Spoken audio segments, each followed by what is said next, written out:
Welcome to the Press Box, everybody. Zach Miller, Mark Haskell. Haven't done this for a couple of weeks because of vacations and just the daily grind of playoffs now getting started and just regular seasons wrapping up real quick. Speaking of playoffs, the Celtics, well, they're done, Mark.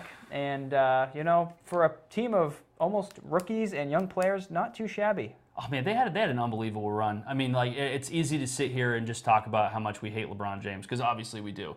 And, some people could say Cavs shouldn't have even been in this position because, that was a goaltending in Game 7 of the Pacers series. But let's not have sour grapes. But no, the Celtics. I like sour grapes. Just kidding. They had a great run, and Tatum is turning into a bona fide star right in front of us. Yeah. Obviously, the Celtics have been kind of a live by the three, die by the three team all year, and those shots have been falling all year for them, all playoffs for them, and then all of a sudden, fourth quarter, Game 7, you go ice cold. It shuts off. Yeah, speaking of Game 7, the Celtics shot 18% from three, 34% from the floor, and they were outscored 48-36 in the second half of that game. So, it just goes to show it wasn't really the refs' fault, so to speak, because it was kind of fairly balanced officiating-wise, but it just goes to show that the Celtics did not make their shots when they needed to. Isn't the national media favoritism of LeBron just so gross? You mean like ESPN? Yes. Yeah, exactly. Yeah, it's disgusting. When LeBron he got that block on Rozier when Rozier was going to the rack, they had that replay just locked and loaded. They showed it like 6 times in a row, and then Tatum flushes on LeBron. I know. The replay's nowhere to be seen. Like Mark Jackson's begging for it, and they finally gave him one. I know. Yeah, it's amazing. The bias is very heavy. Speaking of, since we're on the Celtics, we'll touch on the NBA Finals. Warriors in 5. Done, sealed, delivered. I agree. Shut down LeBron. Cavs are done. Speaking of that Western Conference Finals, we'll talk about this really quick, but between the Rockets and the Warriors, basically the same thing happened to the Rockets that happened to the Celtics. They went ice cold the last 20 minutes of that game. I looked at it briefly in the first half, and Houston was up 15 points. I'm like, oh, wow, this is a game. And then I went to bed, and I saw that somehow Golden State had come back. So this is going to be the 4th year in a row, Cavs Warriors. Yeah. For it's getting old. A league that is desperate for parity. You know what I mean? You've got guys like Durant just jumping to Golden State, and you've got LeBron coming to Cleveland as soon as things are starting to look well. And it's just I think, and I'm not just saying this as a Celtics fan either. I think everybody would have much appreciated any other finals rematch than this one. Yeah, would have been pretty nice. Plus, the Rockets lost Chris Paul, too, which is another reason why they kind of went downhill. That doesn't help anything. That did not help them. But speaking of another Boston team that's doing very well, how about them Red Sox? How about them Red Sox? 2 games up on New York in the AL East, but, one of Boston's most, cherished and beloved personalities kind of came alive this year, and now Hanley's gone. I was shocked. I was beyond shocked. I think everybody was shocked.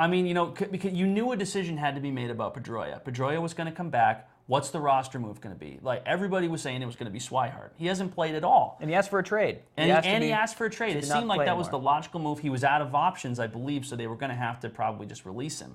Mm-hmm. It seemed like that was the logical move. But instead, it was a cost-cutting move. Financially, I get it. But if you're a Red Sox fan, the Red Sox have more money than God. Since when did they just make financial situations like this? Dan Shaughnessy, who I'm actually not a big fan of usually, he actually wrote a great column about this. And, when you look at this Red Sox lineup, you've got Mookie Betts, JD Martinez, that's all great.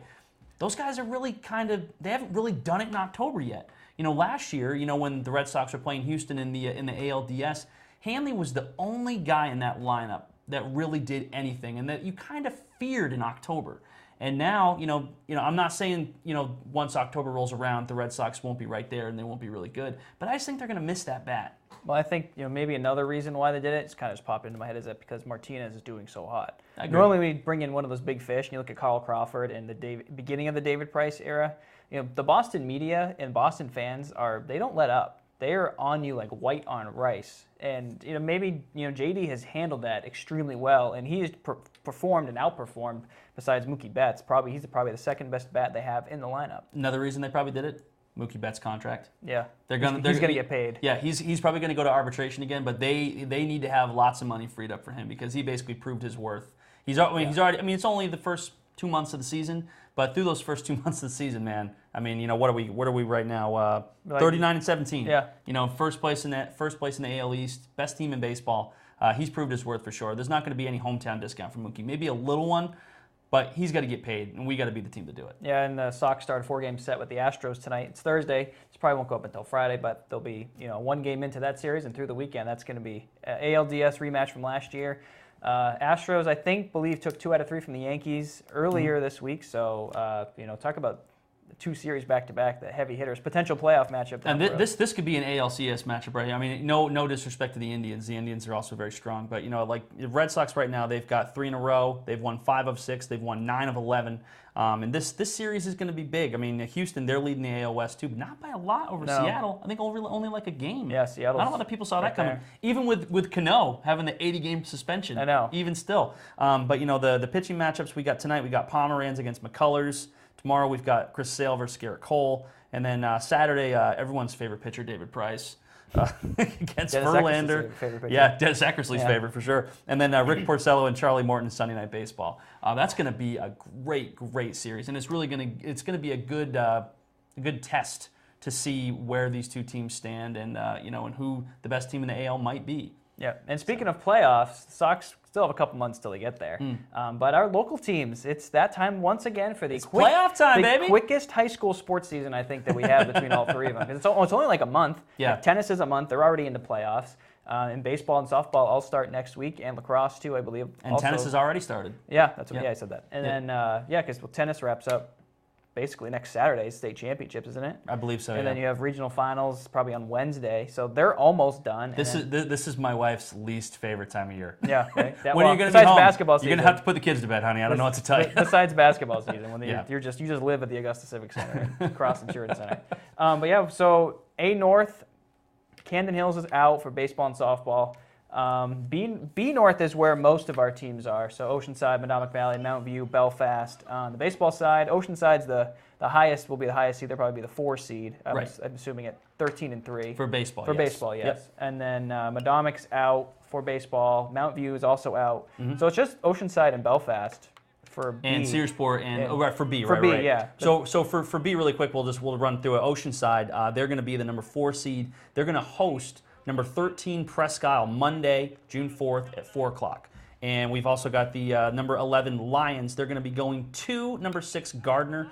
Don't have a date and a time on that from AD Terry Keniston, but just take a look at knox.villagesoup.com. We will be updating that as well as waldo.villagesoup.com. And then we go to D South, where both Vinyl Haven, North Haven teams, baseball and softball, and both Searsport baseball and softball teams are in the playoffs. Searsport's going to be the 1 seed. No surprise there. Yep, the defending 3-time state champions in Class D. They only finished 10-6, which is kind of not a great record for a number 1 seed, but you don't want to overlook these Vikings. We've seen them several times this year already. Obviously they're going to be the number 1 overall seed. They're going to host Forest Hills of Jackman. That's going to be, again, not determined as of yet. All these seeds just came out this morning, so a lot of these things haven't. And I always feel bad for the ADs around this time of year because you've got prom, you've got you got to march for graduation, you've got the actual graduation, there are the class trips. So many moving parts. All these things going on, and it's really really hard to make it jive with every school's schedule and every kid, and it's a difficult time of year for sure, for the ADs.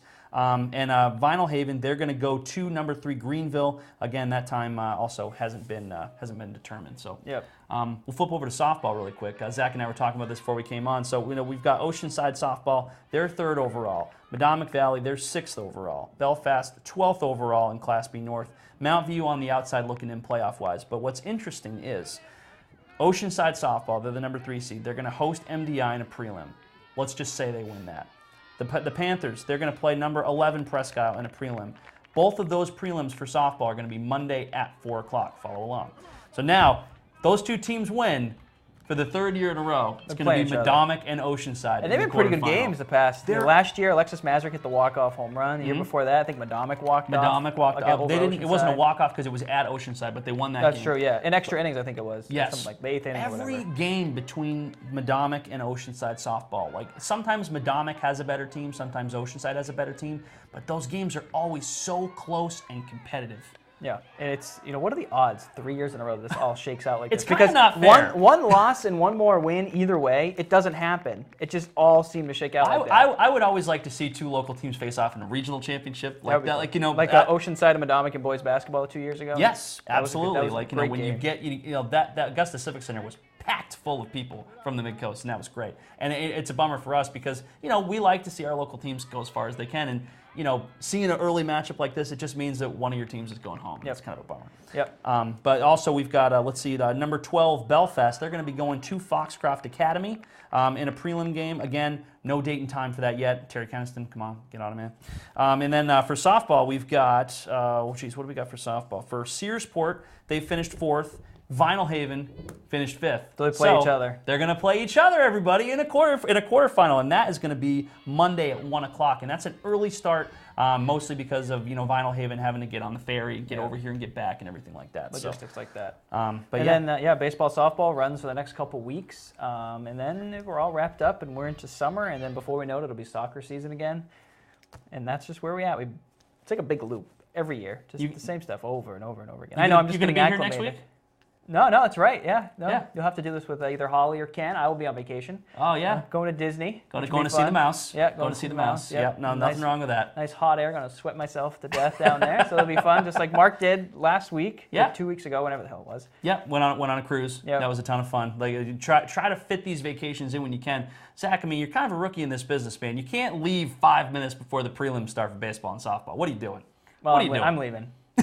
And you're going to have to handle that. That's fine. The flights are booked. You can't change it now. Exactly. But that's all the time Mark and I have for this week. I will be back probably sometime in the next few weeks to wrap up the playoffs for local stuff and probably talk about the Red Sox and all that. See how they're doing in the next couple weeks. But for now, for Mark, I'm Zach. Thanks for joining.